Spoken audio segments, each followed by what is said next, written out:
All right, so welcome everyone. Good afternoon, and I hope you had a really filling lunch.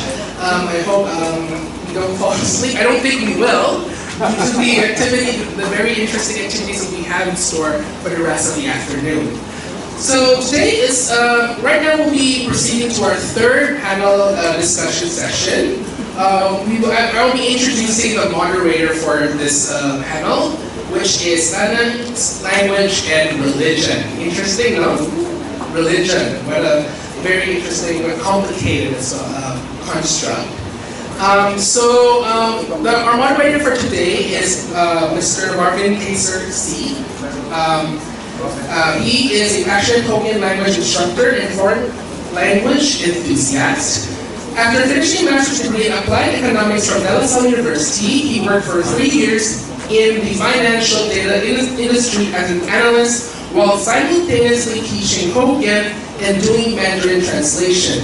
His teaching career includes stints at Ateneo de Manila University and Kaisa Heritage Foundation, where he shares expertise in Hokkien with a diverse student body.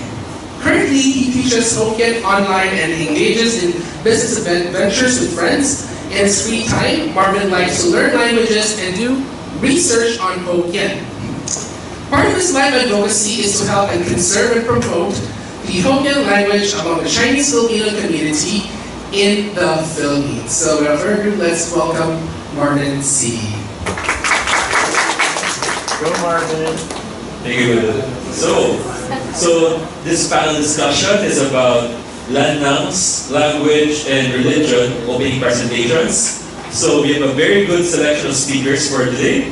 Our first speaker is Father Aaron Lee, SJ, PhD. He's the president of Philippine Association for Chinese Studies and the National Secretary of the Catholic Chinese Filipino Apostolate. So he's a Jesuit priest and educator. He earned his PhD in the study of religions at the School of Oriental and African Studies in Religion, specializing in the social scientific study of Chinese Buddhism in the Philippines. He also serves as the National Secretary of the Catholic Chinese Filipino Apostolate, and he has just concluded 11 years as President of Xavier School with campuses in Manila, Laguna, and is about to take office as the President of Ateneo de Naga University. He will be giving the talk entitled Lanang Hue in the Buddhist and Catholic context of the Philippines. Let's all welcome Father Ari Lee. Thank you very much, Marvin. Sabi nga, it's an unholy hour, but hopefully a holy topic that will keep you awake. So just a small correction, I'm now the past president of the Philippine Association for Chinese Studies, since we've already elected a new president, Mr. Lucio Pinto. So first of all, I'm very happy to be here. I really want to congratulate Will and Nucleus Linguistics for putting this symposium together. So as mentioned in the introduction, some of what I will share will come from my PhD research on Chinese Buddhism in the Philippines. And it was a social scientific study, because I'm always asked, what is a priest doing studying Buddhism and running the risk of being converted? But no danger of that. It was a social science study. No? So I hope to share experiences from that, focusing on the language, Lanang Hue. And then also, because I'm a priest and I work in the Chinese Filipino Apostolate, also on how Lanang Hue as a language is part of that ministry or apostolate.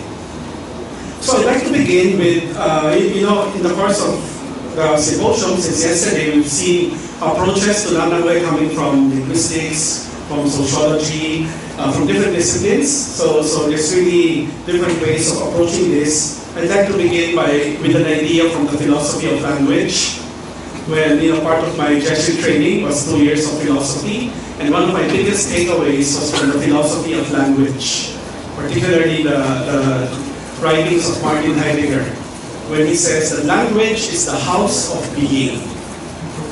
If that doesn't make sense, I also took a long time to make sense of this. But the basic idea that our existence in this world, the way we are present to the world, is always mediated by language. We cannot escape that, whatever the language is. So it's very important. It's the home in which the human being dwells. Those who think and those who create with words are the guardians of this home. So I think it's a very powerful idea. For words and language are not wrappings in which things are packed for the commerce of those who write and speak.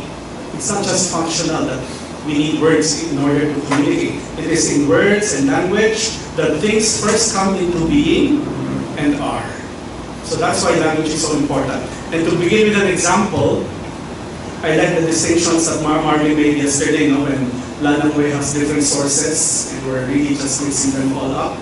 So I thought of the example of how do you say I love you in Lanangwe? Well, coming from Mandarin, o ai ni, so wa ai ni. But in your families, I cannot say wa ai ni. Right? So it's more common that we hear people saying wa ya tian or amaya tian is na tian. Diba? Tian. And if you look it up, this word in Mandarin, tongue, has two meanings. As an adjective, it can mean painful. But as a verb, wa tian. That means I like you or I love you, right? So right there, you have something that's very hard to explain. The same word, different meaning. And if you go deeper, it means that love cannot be separated from pain. To love means to accept some degree of pain. Tian. That's from Wakani. So before I give a homily on let's go to the topic. So now let's go to first the Chinese Buddhist context. So that's the Philippine map. I highlighted the places where you find Chinese Buddhist temples. That's the cover of my book, Chinese Buddhism in Catholic Philippines. It came out in 2015, so medyo dated na. But one basic insight I want to share is that I could not have done this research without Lanangwe. When I visited all these temples, I wanted to be unobtrusive. I wanted to be in the background, just observing. But when you start asking questions in English or Tagalog, walang mamamansin sa akin. Parang go away. Parang ganun. Who are you? And what are you doing here? But the moment I started talking in Lanangwe, every door, every window opened, and everybody was willing to talk to me and tell stories because there was so much comfort. It was a comfort level for people in the temple. So it's so hard to I cannot emphasize that enough. Language really opens doors. In another way, in the Chinese community, it will open a lot of doors. Aside from being accepted and people being willing to talk to you, one of my big points also in the research is that the Buddhist temples for the early generations of migrants were not just places of worship. They were centers of Chinese identity. They're living in a foreign place, they don't know Tagalog or the local language. Where do they go to worship, to pray, and to talk to people of their own kind? There might be associations, but they were not yet so organized. It was a temple that served this function.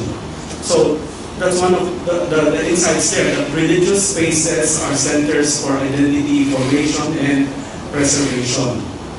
So I won't go into details, but just to tell the big story of how Chinese Buddhism came to the Philippines. It started with devotions to one of the deities, the Bodhisattva Kuan Yin, right? So even during the Spanish times, what was the official religion?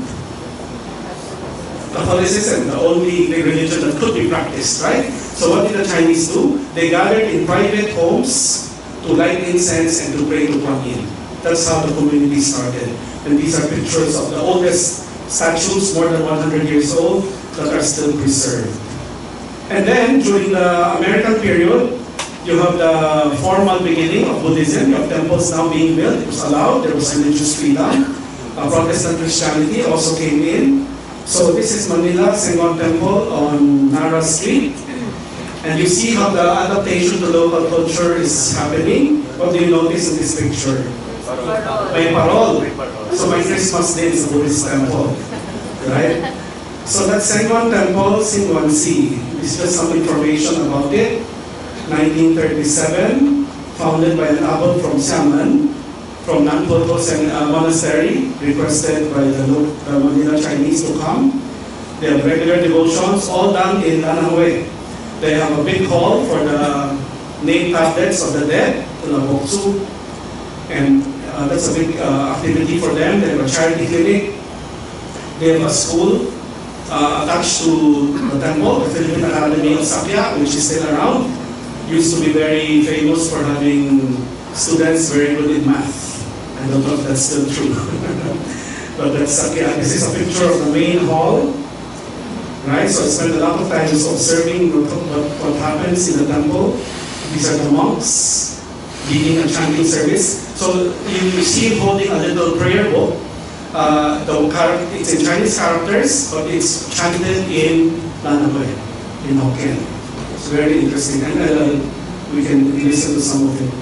These are the lay sisters, we call them lay sisters, the Saiku or Saiku vegetarian women who are also celibate and live in the temples. This is a Chinese New Year service to recite the names of the Buddha, vegetarian lunch, and you have meditation groups. So on one level, you have popular practices, Chinese New Year offerings, birthday, praying for the dead, and then you have people who are also serious about studying Buddhism more formally and practicing meditation. Smaller group, but yes, there is a group like this one. Huh? Now I'd like to invite you to listen to this monk, Venerable Cheng Song Pastor. He's passed away now, but he was considered one of the most intellectual or most learned of the monks, because most of them were just leading services. Most of them were leading ritual services, but he gave a lot of talks. And then they compiled all these talks into cassette tapes and then CDs. And then I don't know if they're not yet online, I think. But just listen for 2 minutes, and then you'll have a quiz of what you understood from this little talk. Nam mô Bổn Sư Thích Ca Mâu Ni Phật. Nam mô Bổn Sư Thích Ca Mâu Ni Phật. Có sự xác định. Qua các lần của thế, yêu quan hút hệ quan cao thì cách ở nghe của việc tin yêu này, các ca hiện hiện tiền vật đi gặp khách. Quan hệ họ để cả nên nó chịu cho leo chịu cho tập vật việc hạt hóa nên là khi tập trung ra cái này từ những cái điểm ổn tới bộ phận chỉ nhau bộ phận chỉ cá thể cũng ra cái điều kiện chủ vận tới hạt được cái xã nó đến hơn thì bộ phận tăng thì cũng cao được nhiều này nhưng mà chú ý quan hệ công trong đó có cái nhà thì công nên làm hồi việc mà với điểm công qua thì các bạn sẽ thấy là sẽ cảm hỏi thế nào này là phải gì hả tất qua thì cảm cả cái khẩu tiên của giống này chìm ở bộ này tổng nên được khúc sang này là tiên ngọc thì cái ngọc tổng tất những người gì cho nên thì liền đai quan hệ thì lưu nhiên. Maybe that's enough. Maybe you'll fall asleep soon. So anyone can tell me what was the first few sentences about? What was he saying? That he started with the name of Namu Sakyamuni Buddha. So they always start with the name of the Buddha, invoking the name of the Buddha. Sakyamuni Buddha. Okay, after that, what did he say? So some words, Buntue, ano pa? Kating, ano pa? What is Buddhism now? What is the word for Buddhism? Hutkao. Pero siya sabi niya, Hutkao. Hutkao, Kauni, no? So the teachings of Buddhism. So when people were talking about what is pure Nananwe, ayan, ganyan. So no mixing with Tagalog or English words. So just want to say that the Chinese Buddhist temples were centers of Lanang identity and language.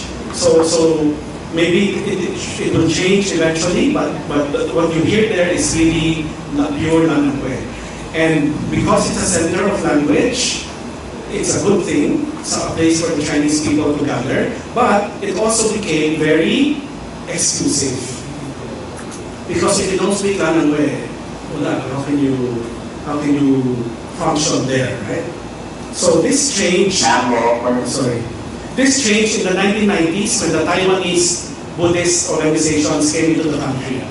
For Huangshan, in San Juan, you have Haiken, Ocean Sky Temple, and then this is another very big one, Chuchi. I think some of you are familiar with them.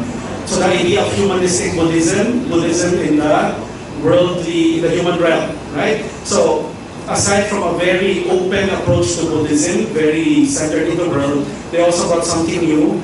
Their monastics could speak English. So then for the first time, the temples were open to non-Chinese people or Chinese people who didn't speak Chinese, right? So they have a place where they can also learn more about Buddhism. The master is this lady, Master Cheng Nen, and let's also listen to her. I'll advance the video to her part, and let's see how much you can pick up from this one. 有天下善事， Listen to her story. 生活呀，这回呢是在国家，每一个国家的企业界的人士，汇起来，500人啊，咱的英语方式读完啊，那个400人。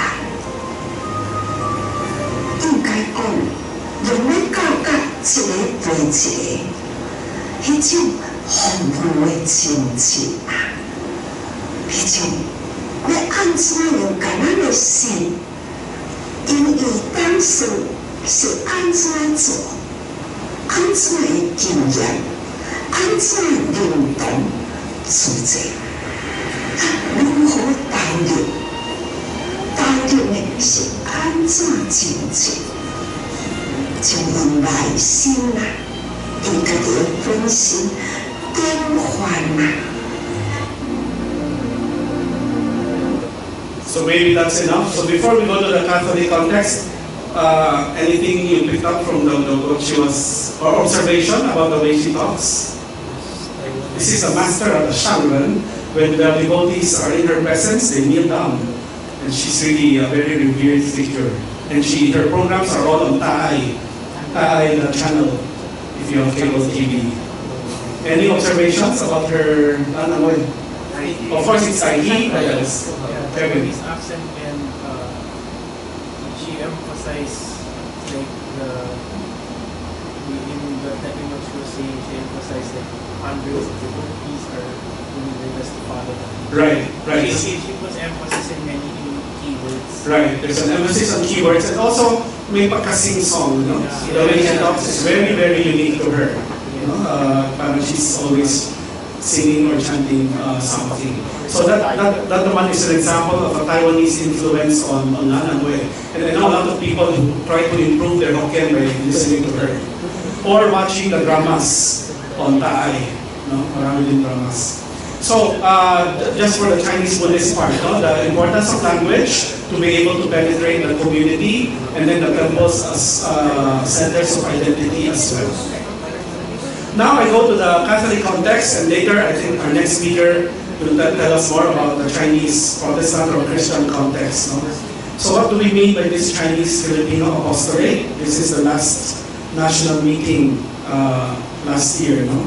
So this network has 29 parishes or communities. Like in Manila, you have Mary the Queen, St. Jude, St. Peter, Binondo Chinese Parish, Immaculate Conception in Damar, Troso in downtown also. You have Sacred Heart in Cebu, St. Joseph's in Zamboanga, Sacred Heart in Tacloban. So it's a national network, parishes or communities. There are also 17 schools. And then the ladies have the most. They have 42 ladies associations. Kahit walang church or school, mayroong ladies group. There are 23 youth organizations, 20 young adult communities, and 1 Lorenzo Ruiz Mission Society. Their seminary is inside San Carlos here in Makati. It's designed Chinese style, and they really train their seminarians to learn Chinese to serve not just locally, but also in Taiwan or China. So, this is a picture of, previously it's a picture of Mary the Queen in San Juan. This is Sacred Heart Church in Cebu. You see the Chinese signage. And the example I can give from this context is there used to be a Lanaway Mass in several places, in Binondo, in Cebu, but sad to say there's no more Lanaway liturgy in the Catholic context. First, because there are very few priests who can do it in Lanaway, in Hokkien. I used to do it even before I was ordained, and it was, if you need 1 hour, 2 hours to prepare a sermon in English, you need triple that time to prepare one in Hokkien, because in the religious context, you can't do a lot of mixing. I mean, the audience expects you to talk in straight Hokkien. So mapapaya ka kung English lang. So it was very, very challenging. And so there are no more priests who can do it. And also the audience has already diminished. Chinese people who feel the need to attend a mass in Hokkien if they can attend in English or one of the local languages. But when it was still being done, this is an example of the Hokkien Misalet, the order of the Mass in Hokkien, in Lanaway. So I'd like to ask our Marvin if he can read the part on the left.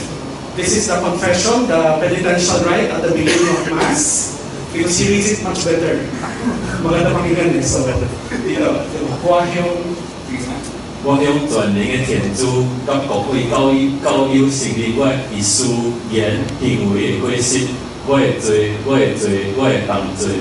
为安尼，恳请将心动情圣母玛利亚天使圣灵甲恁各位教友，为我祈求上主咱的天主。Thank you.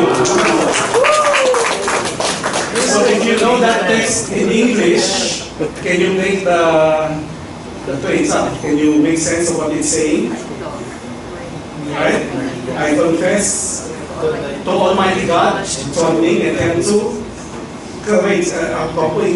and you, my brothers and sisters, and so on and so forth. No? So just to prepare a misalet like this, with, as you can see, baka mali-mali yung tones or spellings, but people do their adjustments to try to cater to the audience. So in terms of language, it's no longer in practice, but in terms of personal ministry of Lanaway speaking priests, I think it's still quite important, especially if you're talking to mainlanders of the Sarai, or you're talking to elderly Chinese. So our next speaker will talk about ministry to elderly Chinese, but I just want to share 2 brief stories. 30 years ago, when I was beginning my training as a Jesuit, we had all these immersions. One of them was hospital immersion. You serve as an orderly, parang utusan lang in the hospital. So I was sent to Tala, the Reposarium in Caloocan. It's no longer politically correct to talk about leprosy, it's Hansen's disease. But that place still had many patients who were staying in because they could not go back anymore to their communities because they were survivors of leprosy or Hansen's disease. And there was a Chinese man there. So the nurses told me, Chinese ka pala, brother. Kausapin mo yan. Kasi walang kumakausap dyan. Because he couldn't speak English or Tagalog very well. So he was always by himself, he had his foods. So ito naman ako, well, I wasn't confident in Lanaway, but I just started talking to him. And, he became very excited, somebody to talk to. He said he wanted to read the Bible, hand out naman akong Chinese Bible, gave him a Bible, and of course I couldn't read everything in Lanaway, so very hard. But just as an example of, in a pastoral situation, knowing Lanaway is so important. Second example, baptism of an old man. So his daughter, who's a Catholic, was so concerned because her father was getting along in years and not baptized. And then so she talked to him and he accepted, he wanted to be baptized. So in comes Father Ari, come and baptize him. So I did it, I baptized him, nice conversation, and then I asked the daughter, does he have a Christian name? And wala, Chinese name lang, 3-syllable Chinese name. But wala, Father, so let's give him a Christian name. Ano kaya? Sabi ko, his name shall be Jose. Jose. So, just, 2 stories just again to demonstrate importance of Lanang Way in a pastoral ministry. Wow, so, and then I move on to Lanang identity rather than just the language, which I think probably is where the community is at the moment. That there's pride, there's importance attached to the culture, even if there's no more service or mass that can be done in Lanang Way. So you have Eucharistic or celebrations to celebrate the Lunar New Year, a lot of cultural symbols, lion dance, dragon dance in the church context. This is Lunar New Year and Mary the Queen. Veneration of ancestors in a Catholic context, things like that. So just to share this, and then to end, maybe just to say that what's going to happen in the future, there are uncertainties surrounding the Buddhist temples due to declining monastic leadership. There used to be a steady stream of monks, nuns, lay sisters coming to staff all those many temples. But it's not happening anymore. So what happens next? We don't know. The big ones probably will survive, but you have so many small ones. It's a real question. Also, a real question for the Catholic Chinese schools and parishes is, are they still necessary? Today, it's okay. But in the future, are they still necessary? Do people still feel a need to assert this identity? Kaya sama-sama tayo dito in a Catholic context, or in a Protestant context, or in a Buddhist context. Because many are now going to so-called progressive schools, international schools, and they also teach Mandarin. So why do you need to go to a traditional Chinese religious school? And the second question is, are religious spaces still centers of Lanang identity? So it's related to the first. Do people feel that need? I have to go to a Chinese parish. If I live in Alabang, I live somewhere where there's no nearby Chinese Catholic place. Should I still make the effort? People used to. In Mary the Queen, we used to have parishioners coming all the way from Caloocan, Malabon, because they wanted to be in this community. But I think there's less and less of that now. So these are questions for the future. But I want to say also that it's, as we heard from yesterday, all the efforts we've seen to teach Hokkien. We have here the classes of Marvin, the classes from Ateneo, from the downtown YMCA. Daming efforts. The Anderson's also here. So what is this saying? I'm very happy to see the development, and I think maybe we don't know yet what shape it will take in the future, but certainly it's going to give birth to something new, something hybrid, which will also have an impact in the religious aspect of identity. So thank you very much for your attention. Thank you for that wonderful talk. Thank you then for asking me that yung Hokkien text. So next I'd like to introduce our next speaker. Our next speaker is Dr. Juliet Leitanet. She's an adjunct faculty in the Asian Theological Seminary in Kansas City.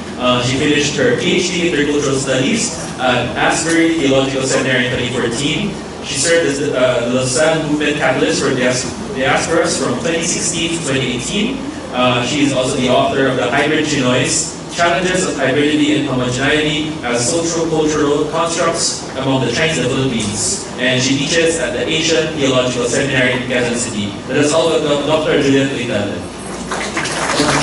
Okay, so I'm really happy to hear from Father Ari sharing about how the Lanang Way was able to be preserved, or the identity of the Lanang in other religions like in Buddhism and Roman Catholicism. So this time, I just want to share about my research on Lanang identity and culture in the Roman Catholic, in the Protestant or evangelical churches. Okay, but my focus this afternoon is more on the elderly Chinese. How do we love and honor the elderly Chinese among us? Okay, so I have three questions. Who are the elderly Chinese today? Okay, and what is this praxis model of love and honor that I want to share to you this afternoon? And should we relearn the Chinese culture in Lanang Way for the sake of our elderly Chinese? Okay, I just want to give you a an idea why I am very moved with this one or this topic. Because of course I have an elderly mom that I care for, and also time and again after I finish my dissertation, the hybrid Chinois, there are Chinese churches who will ask me whether they should still continue on their Amoy services, and they say, the number of elderly Chinese are declining anyway. Should we still have that Amoy service, or should we just have an English service na lang? Kasi the majority of the attendees would prefer to listen in English. And so I asked them, what do you think? Do you think that the elderly would want to listen in English? Will they understand? Will they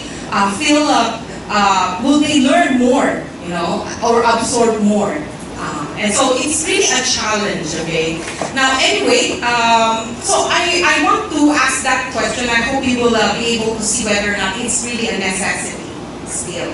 So who are the Chinese, or who are the elderly Chinese? Okay? When I wrote my dissertation back in 2014, but this was later published in 2016, I discovered that the Chinese in the Philippines, okay, have complex identities. We may have many similarities in terms of physical features and skin, okay, or fair skin, but sometimes the skin color also varies, right? And in terms of our languages, there are also people who speak Cantonese, not just Lanang Hui, okay? Actually, my mom is Cantonese, my father is from Hokkien Lang, and so there are different kinds of Chinese. And from my field work and research, from the data that I have acquired, I group or classify the Chinese in the Philippines as such, okay? 6 groups, all immigrants, the Chinois, okay? The unhooked Chinois. The unhooked Chinois kasi they don't feel belong, okay? They don't feel belong in the Philippines, they don't feel belong in China. And then the spouses in mixed marriage, wala nang space eh, mixed marriage, and then the Chinese mestizo. So these are the categories or the classification I made through my dissertation. Okay? So, there are different kinds of Chinese in the Philippines, and I also discovered that they are hybrids actually. Kaya I entitled it Hybrid Chinois, okay? And I really thank Mrs. Teresita Ansi and Nagkaisa for the tremendous help when I was writing my dissertation. Super duper helpful talaga in terms of resources and their kindness to lend a hand. And also I want to thank Richard Chu for his book, it's his book that really inspired me to really write about the Chinese in the Philippines for my dissertation.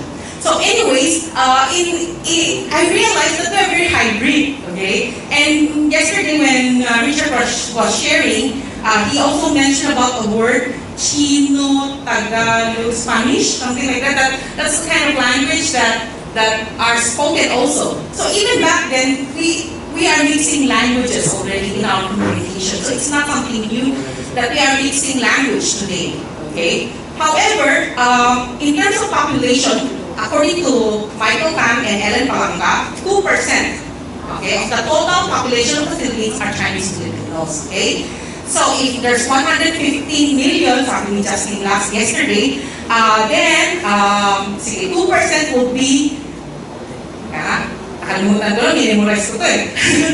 2.3 million, okay? 2.3 million. Pag 2.3 million, and then according to PSA, Philippine Statistics Authority, 8% are elderly in the Philippines. So 8% of the 2.3 million will be 184,000. So that's how much, how many elderly we have today. Okay. Anyways, so according to ANSI's research in 2004, we have a very young demographic in terms of age. Okay, so many of the Chinois are young. Okay, pero we still have the elderly that we need to consider. Okay. So this is the PSA demographic, okay? So this is the 2020 age demographic. I think even though this is a Philippine age demographic, since we are Chinese Filipinos, we live in the country, this also applies to us. Okay, so for 65 years and above, 8%.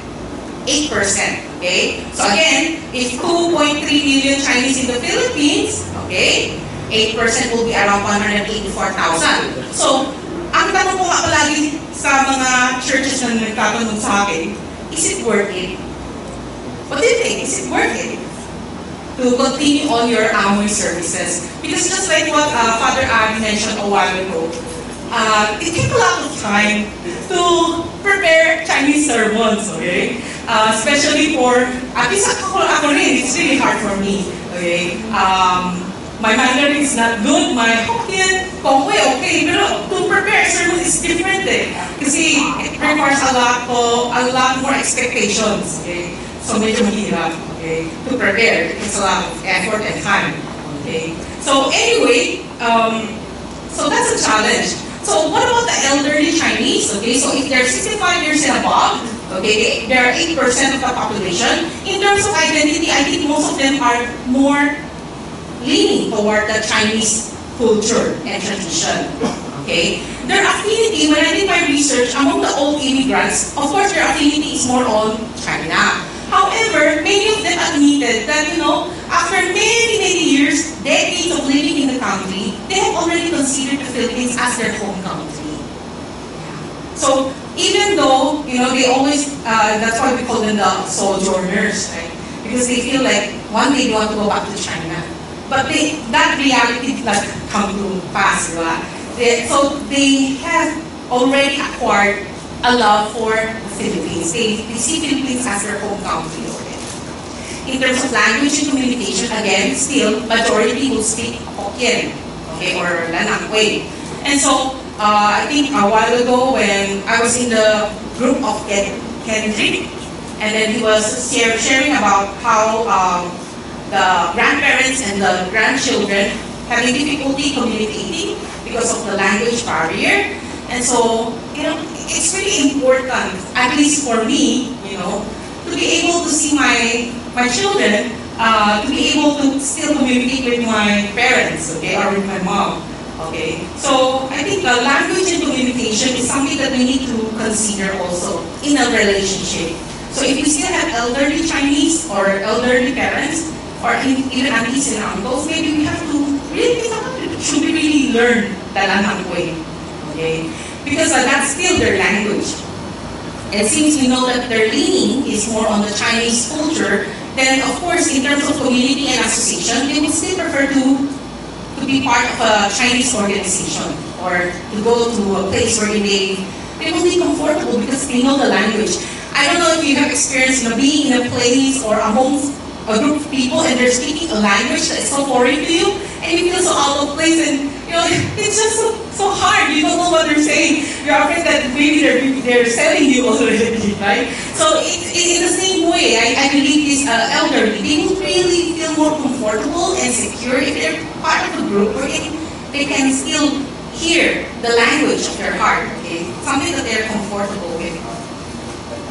Now, let's go to the praxis model. What is this praxis model? Okay. Now, Stephen Vivans, a Catholic priest at Kiev, for one time he was serving here also in the Philippines. In his book, Models of Contextual Theology, he says the praxis model is a practical theology. Okay. And it's committed to action, it's committed to social change, and it's an advocate for the poor, oppressed, and marginalized. When I was reading his book, I see this praxis model something very applicable as I minister to the Chinese in the Philippines. Okay, why? Because I think the praxis model is helpful for at least for the pastors or for Christians to understand that when you want to reach to the elderly Chinese, there must be an appropriate readiness. Meaning, you don't force conversion. Okay? You don't say things that, make them really mad at you or mad at Christianity. Okay? There should be a space that you know that they're not yet ready to listen. They're not yet ready to understand. They're not yet ready to receive. Okay? So, appropriate readiness. Number two, because the praxis model is practical theology, so the focus is on doing than saying.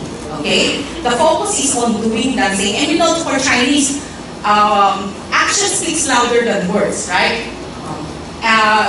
Chinese put much importance how you live and how you do things. Okay? So, doing than saying. In the same way, in the praxis model, we want to show that we care, okay, that we love our elderly. It's not just, now that I'm a parent, when raising my son, it's not just, you feed him, you clothe him, you give him a bed to sleep at night. There's so much more, right? You build relationship with your son, with your child, okay? In the same way, sometimes I think we take that for granted. When we care for our elderly, we also want to establish that kind of relationship continually. We care for them, not just, I hire a caregiver to take care of them, or I make sure that they have the meds, I make sure they have their checkups, but, the relationship, the communication should continue on, okay, to show that love. So doing that saying and filial piety in action. So in order for us to really see further, how do we apply this love and honor theology, or love and honor way of showing love to our elderly? I employ 2 Chinese proverbs, okay? Just for us to easily remember how to show love, okay? First is this principle, or this proverb, uhi bo cui. I don't know if you hear that. But when I was young, I always hear my parents say, uhi bo cui, uhi bo cui. Okay, like reprimanding us. To keep quiet, especially if we wanted to argue with our parents, okay? When they are scolding us, okay? Uhi bo cui, have ears but no mouth. So this is the principle of listening more and talking less, okay? As a child grew up, okay, they learn more, okay, they study more. And to be honest, my parents, they never had the opportunity to finish their even high school because they went through the, Second World War, and then during their time, agamin sila nag-asawa and so forth. So sometimes their children probably think that, I'm more learned than my parents. And so yung attitude ba, okay, I know more. Pa, I know that. Ma, I know that, okay? But in this principle of showing love and honor to our elderly, it's the principle of listening more than talking more. And to listen more, you have to spend time more, right? Okay. I remember my father, he loves to talk. He loves to tell stories during the Japanese period, during his childhood days in China. And sometimes he will talk like for 2 hours straight. But at the time, for some reason, I enjoy sitting and just listening to his stories, okay? Again and again, over and over again. So the principle of listening more and talking less is a principle of showing our love and honor to them by making sure that we are listening and spending time with them, okay? And sometimes again, we forget, how much our parents or grandparents love us, or even aunties and uncles love us. And so, we might take that for granted because we're all grown up, we're busy with work, we're busy with our families, but we have to spend time with them, okay? And so that's the uhi or sweet principle. The next principle is the proverb, lang pepin, chu pepe, okay? And this is the principle where a person wants a face and the tree wants a bark, or upholding honor, not shame. We know the Chinese, really they don't like the idea of giving shame to the family. When you say giving shame to the family, ano yung term na ginagamit? Ihowa? Bingsu, okay, bobing, why bobing, di ba? Siya, di ba? Unsan may mga words na yasyapay, or yakin siya, di ba? So, minsan, I know sometimes it's a lot of pressure also for the children. Sometimes the parents want us to be like this, to be like that, we are told in the family, but none of us become a medical doctor. Okay, so, minsan nakaka-stress din kasi, syempre, my father, sometimes sinisip niya, sana isa ba lang sa inyo, maging doktor, yung medical doktor, pero wala di ba? So, sometimes a lot of stress, And I remember when I was planning to take a course in college, my father keep on insisting, take business. I want a business, di ba? So, it's really hard, okay? So, sometimes we want to please our parents, but at times it's really hard. Okay? But again, the lang pepin, chu pepe principle is a reminder that we may not always please them, okay? But at least we have to make sure that, we are able to do something that shows our love and our honor, okay?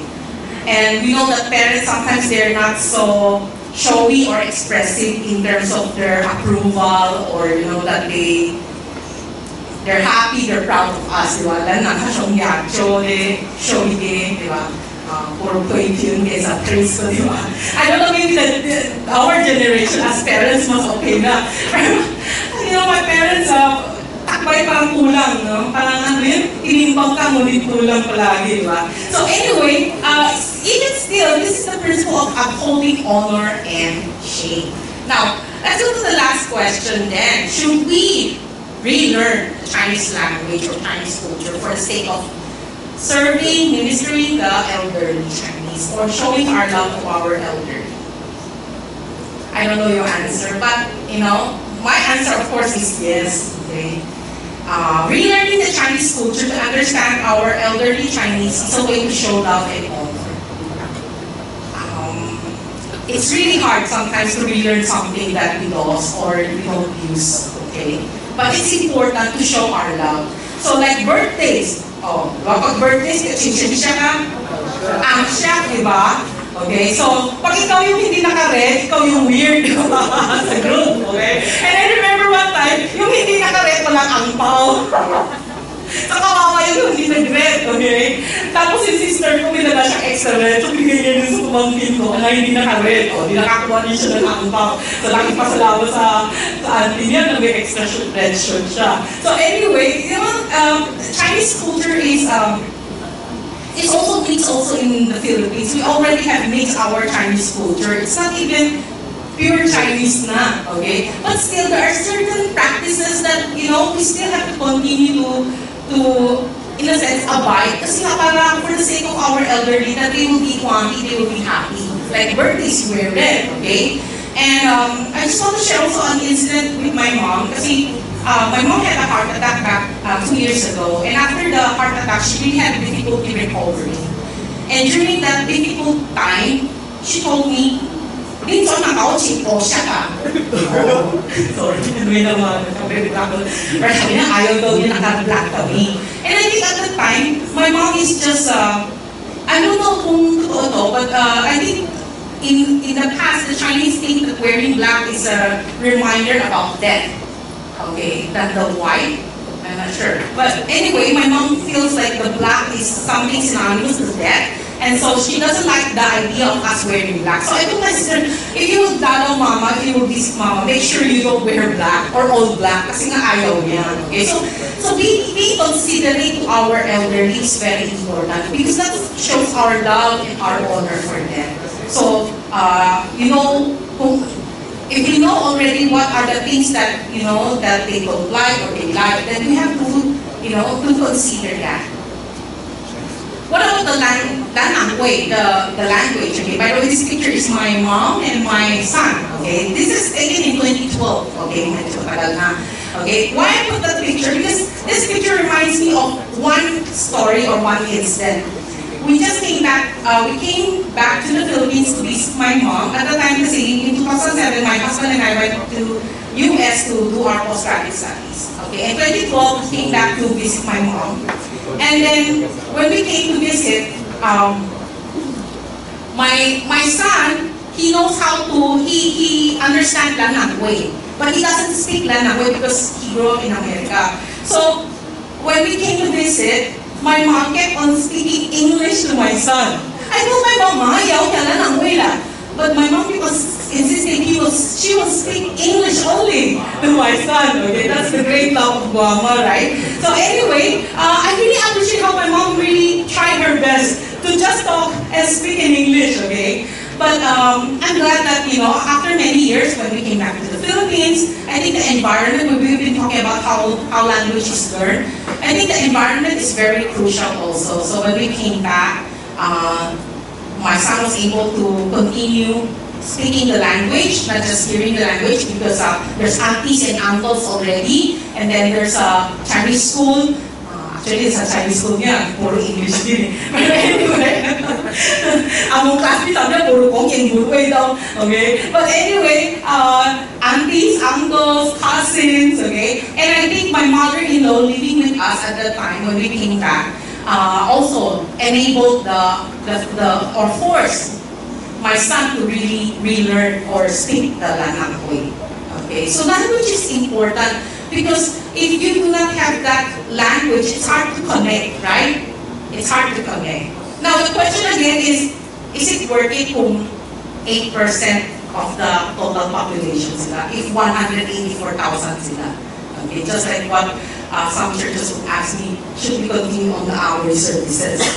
Okay, so lastly, to show love and honor, we need to also help our elderly find faith and belonging.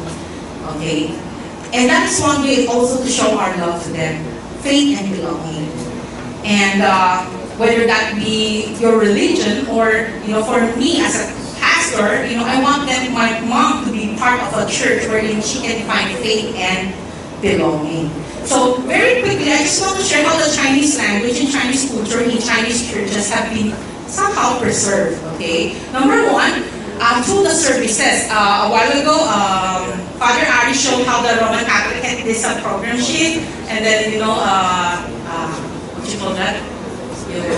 Romanization. Yeah, romanization. We also have, I don't have an example, but, we usually have interpreter in the services. So, someone speaking English, and then someone will translate in Chinese, okay? So, Lanang way in the song, so we sing Amoy hymns or Chinese Mandarin songs, okay? Liturgy, we also use liturgy, Lanang way in the liturgy, and then the sermons, okay? I just want to show this a bilingual Bible, okay? Something interesting about the bilingual Bible because you have the English translation on one side and the parallel to it is the Chinese Mandarin, okay? But the Chinese Bible is interesting because you can read it in Mandarin and you can read it also in Hokkien. So just one verse, okay? 耶和华是我的牧者，我必不致缺乏。If I read it right, but in Hokkien you can also read in Hokkien. 耶和華是我的牧者，我嘅佢啲咁樣嘅。So it's the same Chinese Bible, but you can read it in Mandarin or in Hokkien. Okay, and then you have the English translation. So that's one way the Chinese Bible is also preserved. And then the school that I used to teach, the BSOP, they have recording of the Chinese Bible, okay, in audio. And you can go to their website and listen to the audio tapes, okay. And then the Amoy hymns that I mentioned a while ago, here's a sample of the music sheet. Okay, if you can, I don't know if you can read it, no? But the Chinese characters, okay, have the Romanized Amoy.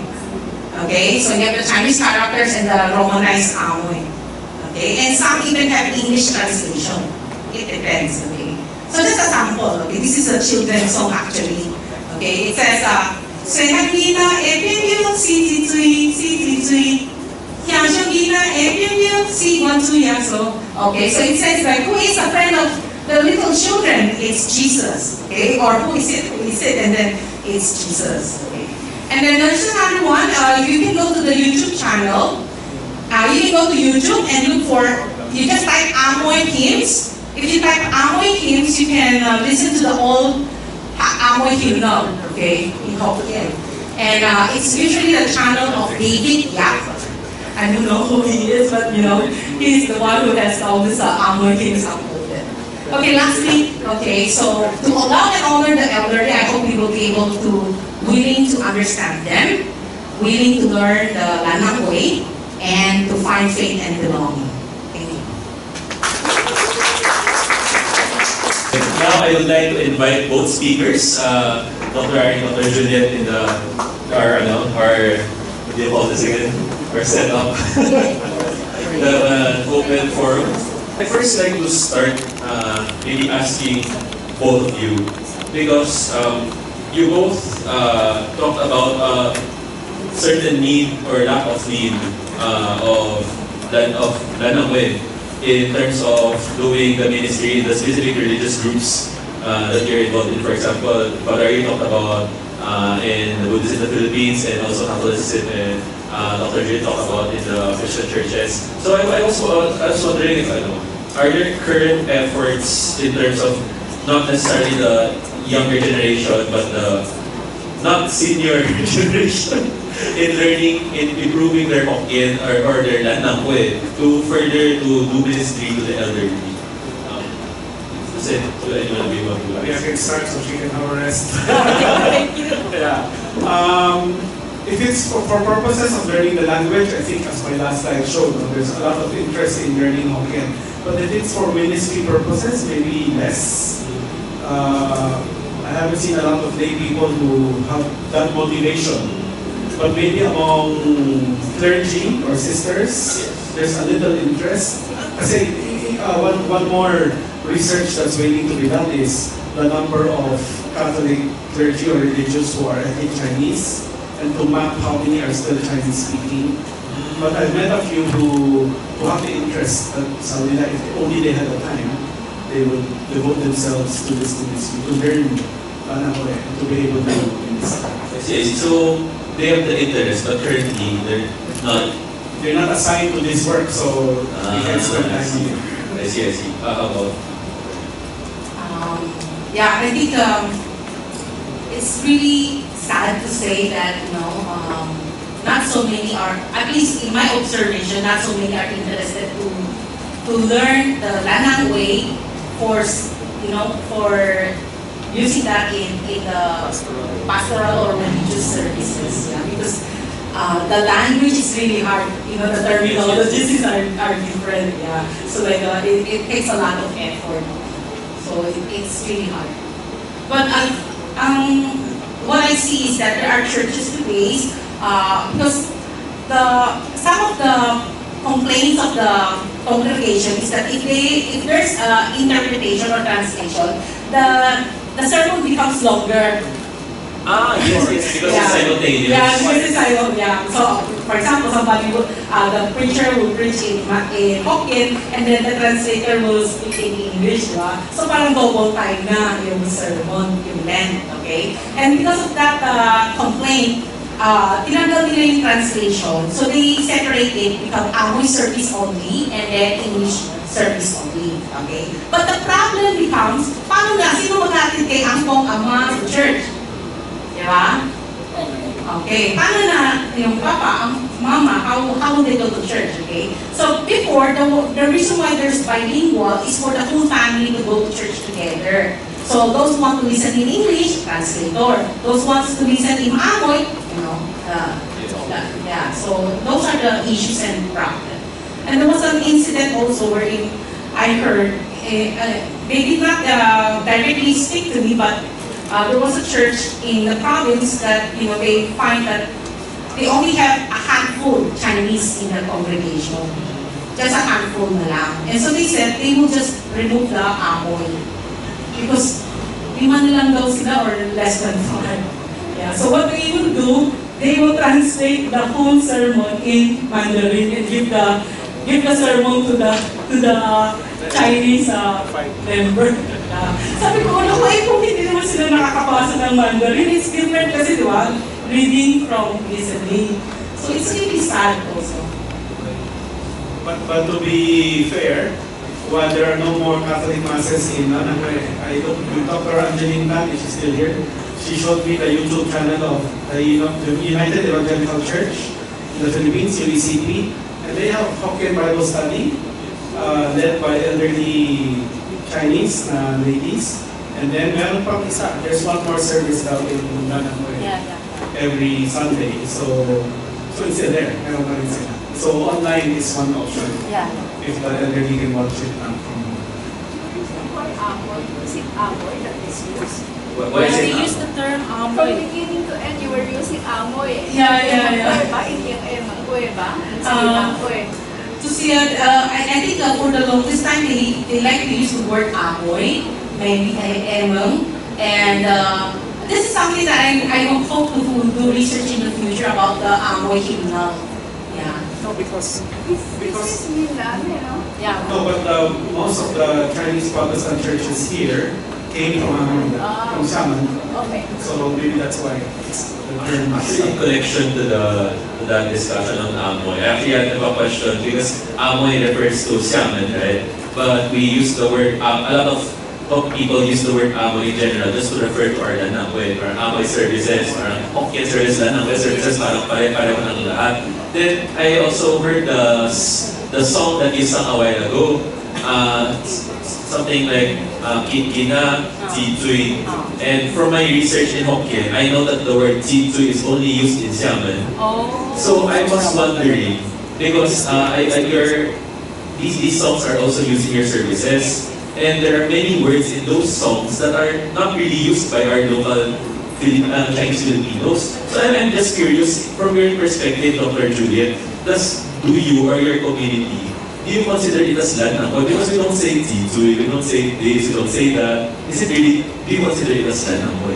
I would say it's still Lanang because at least the Chinese Christian community use that. They identify with the Lanang community here.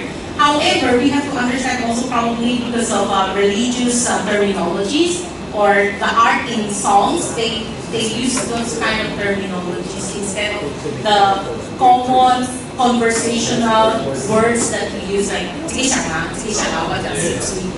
Yeah, as far as I know, it's conversation in Xiamen. You could say that as far as I know in Xiamen. It's interesting because people in Amoy nga, diba?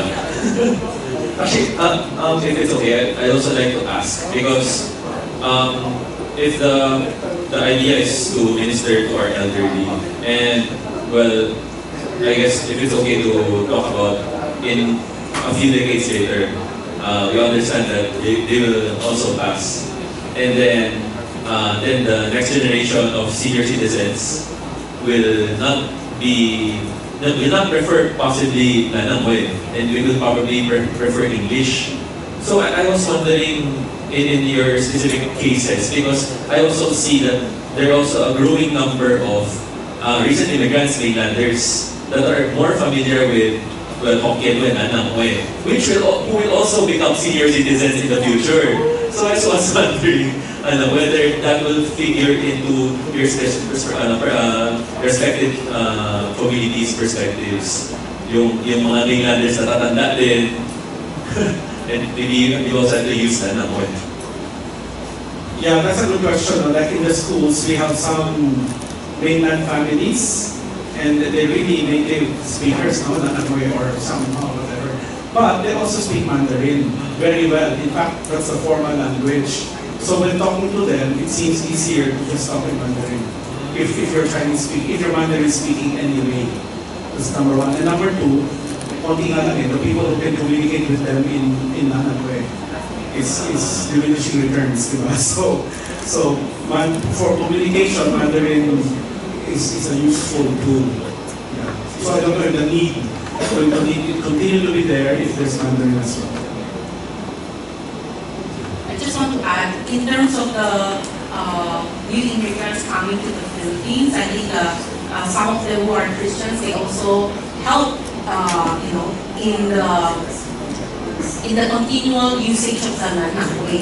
Yeah, because some of them became, because of their fluency in Lanangwe or in Minangwa, they were able to serve as MC in the services because, in the liturgy, they have to speak in Lanangwe or Minangwa. And so, sometimes there's a need, who can really be fluent in leading the service. So, yeah, that's one thing that I observed. I'm just curious, how recent is that? Is this just in the past few years, or maybe 10 years ago, 20 years ago, it's already like that? Yeah, maybe more than 10 years ago. I see. Are there any questions from the floor? Father Ari, I was wondering if there were opportunities, for instance, for the increased use of the mixed Lanangwe, especially since, for instance, having gone to Catholic masses, I have heard priests talking in Taglish in their homilies or so, and perhaps if they may also be doing it in Bible studies. So you've said that laity may not be comfortable using it, but they may be the priests who may be leading the Bible studies may be able to use Landangwe for these people as well. And I was wondering your thoughts on that. And as for yes, Ms. Wikanden, I would like to have a suggestion as well. This isn't a question, but when I was attending a church in Finland, so it was a Swedish-speaking minority church. So many of the ones who went to that Lutheran church weren't even Swedish-speaking. So what we did was we had these headsets as well, and there was a simultaneous translator, so that would save a lot of time as well. Would the non-done Protestant Christian churches consider that as well? Thank you very much. Yeah, so to briefly respond, the priest doing Bible study or preaching in Landangwe, definitely possible. But from what I've seen is it's not done in pure Landangwe. It can still be mainly in English, and then I started to think about tiang or tiang, meaning having these different meanings. So you could do a sermon on a particular word, you choose a word or a phrase or a saying, and develop a teaching about that. So that can be done, yes. But maybe the people are already, it really depends on the audience. Maybe to do one that's purely in another way, it's less urgent. Yes, regarding the simultaneous, there are churches who do that. So, but what they did is, like, example, there's this church, I know that they have someone preaching in Hokkien or Landangwe, and then somebody preaching, translating in English, and then simultaneously, those new immigrants, okay, or mainlanders, they will listen in Mandarin. They have the headset. Yeah, so 3 languages. Okay. When I was in Ohio, a church in Cincinnati also do the same thing. They have the speaker preaching in English, and then somebody translating in Mandarin, and then the Angeles have the headset. Certainly, as a 3-language situation, that's in the Philippines. The 3 language in the Philippines, also I observed in Cincinnati. I see. Very good.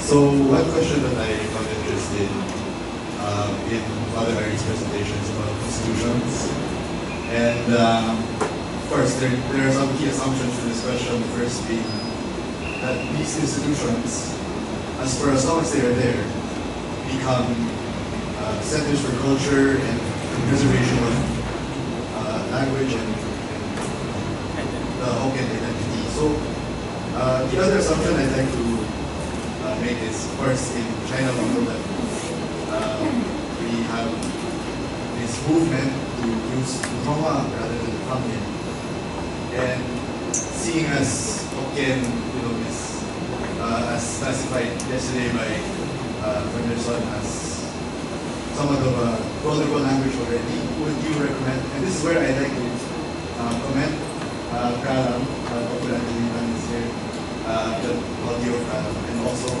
CGC. Would you recommend, because I've heard of stories from Tsumeso, which is CGC, and all of their services are in Hokkien, and I've heard of stories also from Thunder that some people who were not very aware of Hokkien or were very conversant in Hokkien, who started to attend these services, were slowly and gradually increase their proficiency and their fluency in the language. So for both Father Ari and Dr. Wikanden, would you recommend, or would you, the right question would be, is it still worthwhile to build institutions such as that in your respective ministries that preserve Hokkien as a language, considering the factors that I mentioned earlier, the push for Mandarin and the potential main language that the future generations will be using? Yeah, so briefly, maybe the distinction is really promoting Hokkien or Landangwe as a language, and then to use it for religious services. Those are 2 different things, right? So maybe promoting the language, I agree, if you're a local Chinese and you're functioning or you're living your life in Chinese community in the Philippines, there's really value to it. If you ask parents, everybody says, oh yeah, it's important, we should do it. It's just that they don't speak it themselves at home. They're all speaking in English. So there has to be investment of time and resources, both by their families and by institutions. So for promoting the language, definitely, but for the services, maybe context will matter a lot there. Where exactly is this community, and do they feel that need for services done in Hokkien? Yeah, I agree with Father Randy. Yes, it depends on the context. So if there's really a need, yeah, I know that for churches sometimes they don't have the resources to continue on the Amoy services or the sorry, they call it Amoy services in the churches. So sometimes they don't really have the resources anymore, and so they will just stop doing that. For Father Ali, have you sort of made comparisons to ministries in Catholic ministries in regional languages? Because I noticed that also sort of seems to be an issue with a lot of local regional languages like in Pampanga. You do Kapampangan Mass or you can just do Tagalog. So if there's like majority issues. Then kay Dr. Julia, this is more of a reaction to that expression that you said, to he or she. I remember my mother, she's a Kapampangan Chinese who got married to my dad's family, Binondo Chinese. So this is the 70s, so mga baby boomers. And she would always say, as daughters-in-law, you are supposed to have only sweet. So it sort of shows how daughter-in-laws should be in the family of the husband. Parang you know all the stuff of your husband's family, but you argue, but you're just quiet. Love dinner, I guess. Thank you, Ivan. I'm sorry I didn't get the question. What about the regional languages? Have you made comparisons on how they because regional languages, okay. They also have issues with Tagalog. Right. But the way I understand it, yeah, there is a national language, Tagalog-based Filipino. But if you go to everywhere in the country, they would have masses in the local language, not in the national language. So in Cebu, there's Cebuano Mass, in Bicol, there's Bicol Mass, Hiligaynon Mass, everywhere. That's the reality. And it's because it's spoken locally. That's what people actually speak, right?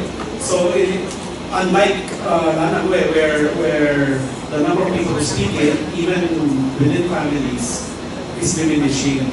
So if there's a community of language users, then you have more activities that can be done in that language. But the less you have, then the more challenging it becomes. Even just for the organizer to prepare it is a challenge. I guess it's related. If there were more speakers of that language as their language of daily life, then there would also be ministers who can operate in that language. So it's really related. It's in the context. Yeah, regarding the Ugibo, so I think it's not just applied to children, but also to women, especially daughters-in-law. And aside from hearing stories, personally, when I got married, my husband is the youngest of 12 also. Yeah, so we're close in my family, we're close siblings. My husband also close siblings sila, but I only have one son. But anyway, he's the youngest, so all the more pressure that he will see. They never said that naman, but it's expected, yeah. Like you're the youngest daughter-in-law or sister-in-law, so yeah, quiet lang. Okay. Question. So, Ma'am was first. Somebody was asking, should the church take on sort of a role in promoting the language, Chinese language? Right now, off the top of my head, I know there's 3 churches in Metro Manila, in the Philippines that are promoting Amoy services only, no translation. And they even like Church of where Judge and Rose, they are church. And then there's one in General Santos. They did a survey, they found out there were around 100 Amoy speakers, so they started an Amoy only service, no translator. And the translations are 2 college-aged, 19-year-old college freshmen Filipinos who graduated from Jensen Home, during the 3 years of lockdown, they listened to the Amoy Bible and learned how to read the Amoy Bible. And they can translate now from English to Amoy and Amoy to English. Wow. That's called it. They're more fluent than I. They can read Chinese Bible. Now, the incidental advantage of one of the churches I know, the pastor insists that out there are churches for Chinese Filipino. So if it's an English speaker, we'll try to translate to Amoy. If it's Amoy, we'll have English translation. But the person leading, some of them were not very fluent, but because the pastor insisted on people to learn, now they are very fluent in Chinese, in Lanang Way. And I tell you, people who speak Lanang Way, if you go to an Amoy service, sometimes get lost. You know, because the terms they use in church are different. Right? They talk about Kyun, what's Kyun? That's salvation. They talk about sin. So a lot of terminologies we don't use in our daily Lanang way. So you go to church, your Chinese will, or your Lanang way will definitely improve. But it's another set of vocabulary. Now I know that this particular church, their leaders have become fluent in Chinese. Now in our church, some of them, once a week, we are asked to read some, let's say 100, not a long psalm. It's not easy to read. So what do? They go to the Amoy Bible app that's, yeah, Juliet mentioned that. My mom was the main reader there. And they listen, they learn how to read Chinese in Bible in Lanang Way. So in a way, it's not a direct focus of the church to train Lanang Way speakers, but somehow it happens, especially for those who are forced to learn it and master it. Oh, that's so impressive. Can you share the two churches in Metro Manila that still have Amoy services? Where is that? We got the Evangelical Church, we have around, right now, I have 200 people attend. That's in Manila? Yeah, Kalang. In Kalang. And then the other one? Jubilee Church. Jubilee in Manila. The UEC Malabon, they have always have Chinese preachers. So correct, so that's three already. And one is the Jensen. Jensen of four. UEC Jensen, one of our branches. So pwede mo mag-attend just to listen to the All of them are in YouTube, yes. It's all of YouTube. Okay. I can give, this is like the United Evangelical Church of General Santos, United Evangelical Church of the Philippines, all of them have their own YouTube channels. And Jubilee Evangelical Church, also Malabon also have United Evangelical Church of Malabon. So you can find it on there. However, some of them have like easy quick free services. You have to look for the one that says I have two questions, but if you can only answer one, that's fine. First, it seems to me that when we talk about Lanang Way in relation to administering to both, Christian elderly communities, we're talking about Amoy, or not the Lanang Way that we're talking about, the hybrid ones. It seems that there is an emphasis on the Lanang Way as pure Hokkien or Amoy. Is that because that the elderly community that you are administering to are first generation, or are they really more like, if they're older generation, if they're from the Lanang community, why is it that they have to learn it purely in Hokkien way and see Lanang Way? So the second question, which I don't know if you have time, is in your ministry, do you find any kind of challenges combine Christianity with Buddhism or their traditional sort of either Chinese beliefs or Confucian beliefs, and how do you resolve those? That's a big question, the second one. So the first one muna, yes, because they're elderly, then the kind of Lanang Way they speak is purer. And while they may understand, if you talk to them in Tagalog or English, you notice a difference in Tagalog and English, parang NR, no reaction.